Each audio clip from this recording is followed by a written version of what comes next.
Hello friends, मैं हूं आपका दोस्त संजीत कोड और C++ क्वेश्चन प्रैक्टिस करने की सीरीज में हम लोग स्टार पैटर्न देख रहे हैं। और आज जो हमारा स्टार पैटर्न होने वाला है वो बेसिकली ये होगा।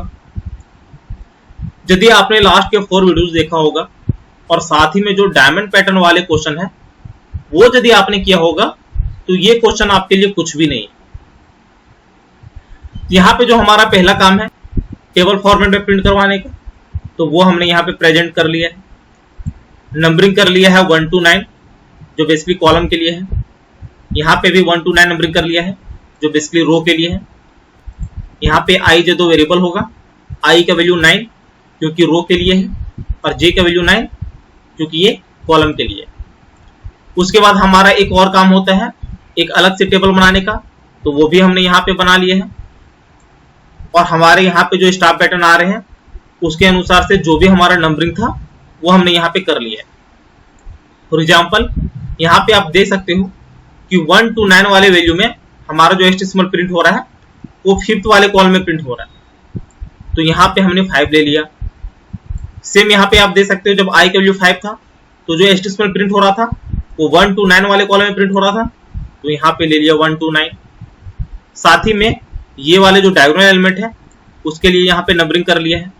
सेम इस केस में भी किया हुआ है, इस केस में भी किया हुआ है और इस वाले केस में भी किया हुआ है।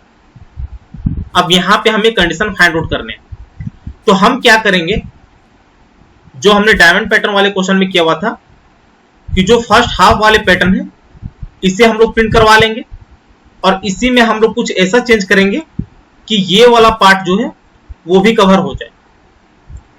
तो फर्स्ट हाफ वाले जो पैटर्न है वो पहले हम प्रिंट करवाते हैं। तो इस केस में आप देख सकते हो जब यहाँ पे हमारा i का वैल्यू 5 होगा तो उस केस में ये वाला प्रिंट हो जाएगा, j का वैल्यू 5 होगा तो उस केस में ये वाला प्रिंट होगा और ये वाले जो डायगोनल है उसके लिए भी हम लोग देखते हैं यहाँ पे। तो फिलहाल के लिए यहाँ पे हम लोग लिख लेते हैं जब i = 5 या फिर j = 5 हो तो हमारा HTML प्रिंट हो जाएगा। उसके बाद ये वाला जो कंडीशन है ये कंडीशन हम लोग काफी बार कर चुके हैं।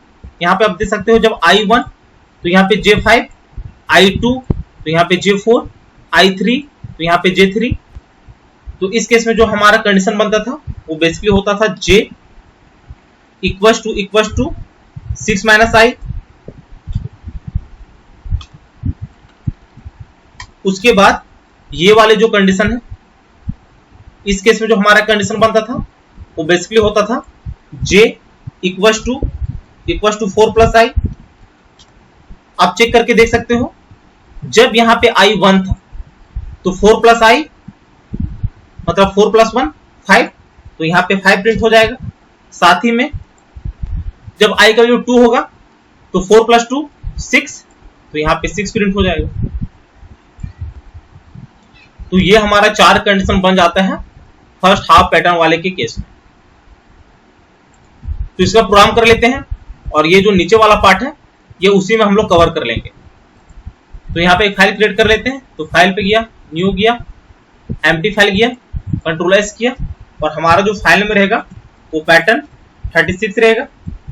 .cpp एंटर, हेडर फाइल लेने तो #include iostream using name space standard देना है। तो यहाँ पे यूजिंग नेम स्पेस स्टैंडर्ड किया। मेन मेथड लेने हैं तो इंट मेन किया, एंटर कर ब्रैकेट। वेरिएबल्स लेने हैं तो इंट i, j, i रो के लिए और j कॉलम के लिए हो जाएगा। लूप चलाने हैं तो पहले रो के लिए लूप चलाना है तो 4 i = 1 i <= 2। अब यहाँ पे हमें देखना है, अभी के लिए फिलहाल हम लोग ये फर्स्ट हाफ पैटर्न वाले प्रिंट करवा रहे हैं, तो उस केस में यहाँ पे i 5 हो जाएगा तो i = 1 i <= 5 i ++ एंटर कर ब्रैकेट। j लेने हैं तो 4 j = 1 j <= 9, क्योंकि यहाँ पे आप देख सकते हो जो हमारा j है वो 1 to 9 है, तो यहाँ पे j <= 9 हो गया। फिर यहाँ पे j ++ एंटर कर ब्रैकेट। यहाँ पे हमें कंडीशन लेने हैं इफ j = 5 हो या फिर और ऑपरेटर में i = 5 हो, या फिर और ऑपरेटर में j = 6 - i हो, या फिर और ऑपरेटर में j = 4 + i हो। यदि ये हमारा कंडीशन होता है तो यहाँ पे हम लोग एस्टेरिस्क सिंबल प्रिंट करवा लेंगे, तो सी आउट पे एस्टेरिस्क सिंबल आ जाएगा। और यदि कंडीशन सेटिस्फाई नहीं होता है तो एस ब्लॉक में यहाँ पे हम लोग सी आउट स्पेस प्रिंट करवा देंगे। और जब ये हमारा लूप खत्म हो रहा होगा तो उस केस में हम चाहते हैं चीजों को नेक्स्ट लाइन में प्रिंट करवाना, तो उस केस में यहाँ पे हमें \n देना होगा। तो ये कर लिया है। तो हमारा जो फॉर्मेट होता है, पहले रो को चलाने का, फिर कॉलम को चलाने का, फिर यहाँ पे कंडीशन लेने का, कंडीशन ट्रू तो एस्टेरिस्क सिंबल प्रिंट करवाने का, कंडीशन फॉल्स तो यहाँ पे स्पेस प्रिंट करवाने का। तो ये जो कंडीशन था वो हम लोग अभी तक फॉलो करते आ रहे हैं। तो ये हमारा प्रोग्राम बन गया है। तो पहले हम लोग ये प्रिंट करवा लेते हैं। इसको सेव किया,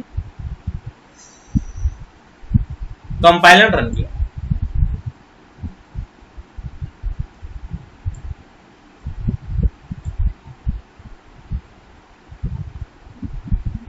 तो यहाँ पे आप देख सकते हो जो फर्स्ट हाफ पैटर्न वाला है वो सॉल्व हो गया।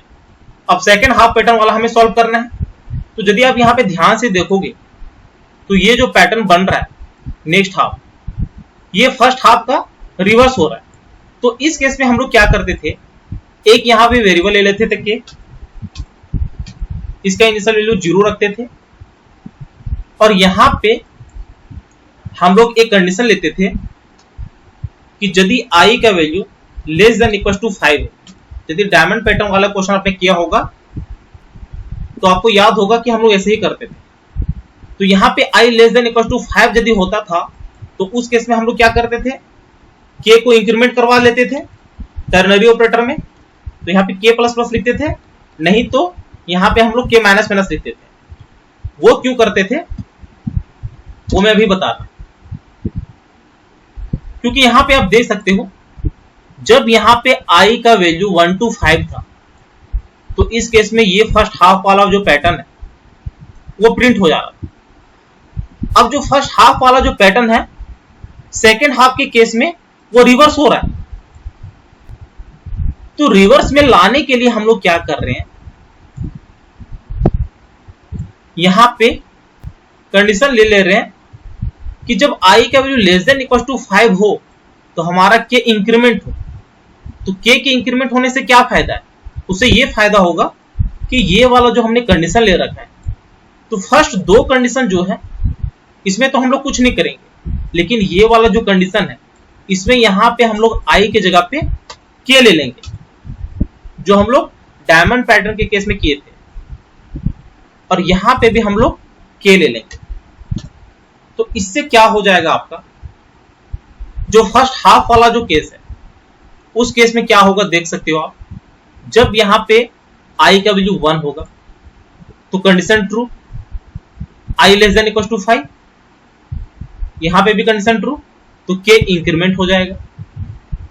ये वाला कंडीशन चेक होगा, j = 1, j <= 9, कंडीशन ट्रू, इसमें आ जाएंगे।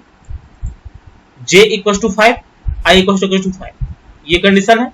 यहाँ पे हमारा है j = 6 - k, k का वैल्यू क्या है, यहाँ पे इंक्रीमेंट हो गया है क्योंकि ये कंडीशन ट्रू है। तो स्टार्टिंग हमारा k 0 था तो इस केस में 1 हो गया, तो यहाँ पे 6 - 1 5। आप देख सकते हो जो आपका k का वैल्यू है फर्स्ट 5 के केस में वही होगा जो यहाँ पे i का वैल्यू होगा। तो यहाँ पे हो गया j = 5, कंडीशन ट्रू, और ऑपरेटर में यहाँ पे भी k = 1 तो 4 + 1 5, मतलब j = 5। तो इस केस में आपका यहाँ पे एस्टेरिस्क सिंबल प्रिंट हो जाएगा। सेकंड के केस में जब यहाँ पे i का वैल्यू 2 होगा तो ये भी ट्रू, ये k++ मतलब k इंक्रीमेंट होके 2 हो जाएगा। इस कंडीशन में यहाँ पे आप देख सकते हो ये जो फर्स्ट दो कंडीशन ये तो अपना पोजीशन लेगा ही, साथ ही में यहाँ पे j = 6 - k का वैल्यू 2 तो 6 - 2 4, और यहाँ पे j = 4 + 2 मतलब 6, तो यहाँ पे 4 और 6 के केस में आपका प्रिंट हो जाएगा, यहाँ पे j इक्वल टू 5 के केस में प्रिंट हो जाएगा, और यहाँ पे i इक्वल टू 5 के केस में प्रिंट हो जाएगा। तो यहाँ पे आप देख सकते हो ये फर्स्ट 3 के केस में प्रिंट हो गया है, और ये वाला तो प्रिंट हो ही रहा है।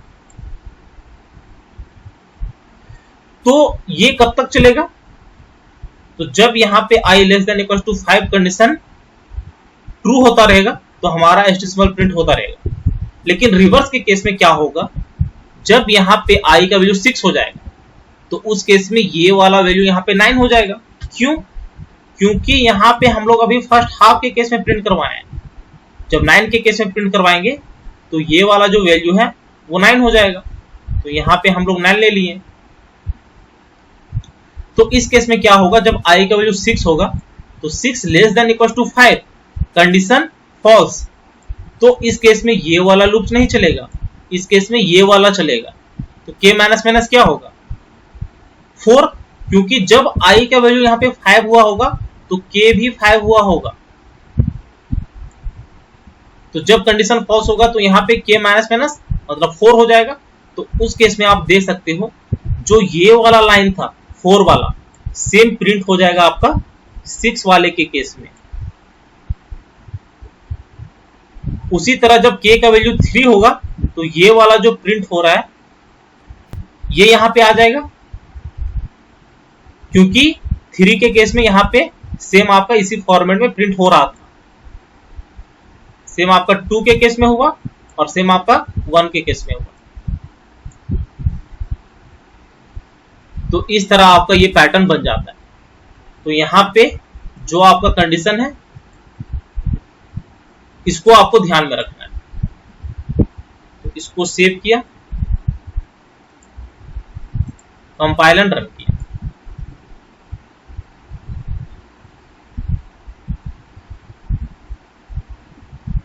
तो यहां पे आप देख सकते हो सेम उसी फॉर्मेट में आपका प्रिंट हो गया है। यदि आप चाहो तो यहाँ पे j का भी वैल्यू प्रिंट करवा सकते हो। तो उस केस में क्या होगा, जो आपका वहां पे j आ रहा है वो आपका प्रिंट हो जाएगा, ये सारे आपके प्रिंट हो जाएंगे। तो यहाँ पे इसको सेव किया, कंपाइल एंड रन किया। देख सकते हो सेम उसी फॉर्मेट में आपका प्रिंट हो गया। तो उम्मीद है ये वीडियो आपको अच्छी लगी होगी। यदि अच्छी लगी होगी तो चैनल को शेयर और सब्सक्राइब जरूर करें, साथ ही बेल आइकन को भी प्रेस कर लेना ताकि जैसे मैं नया वीडियो अपलोड करूं उसकी नोटिफिकेशन आपको तुरंत मिल जाए। Thank you, happy learning.